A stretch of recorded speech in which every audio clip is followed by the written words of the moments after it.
O que acontece se for desativar essa opção daqui no WhatsApp?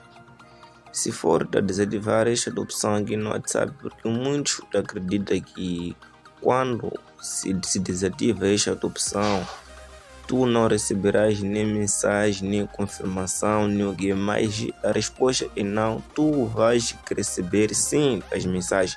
E para podermos confirmar, vamos entrar no WhatsApp.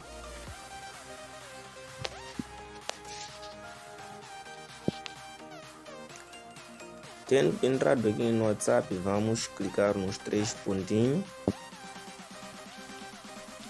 e a seguir vamos na quinta opção, conta, privacidade, que é a última. A seguir a opção está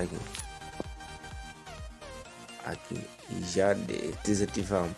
Como pode ver, se desativar esta opção não te envia nem mensagem, nem recebe os recibos de leitura. Então vamos poder experimentar.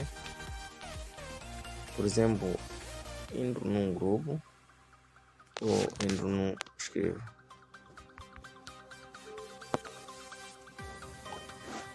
Como pode ver, a mensagem já foi, só falta a pessoa confirmar.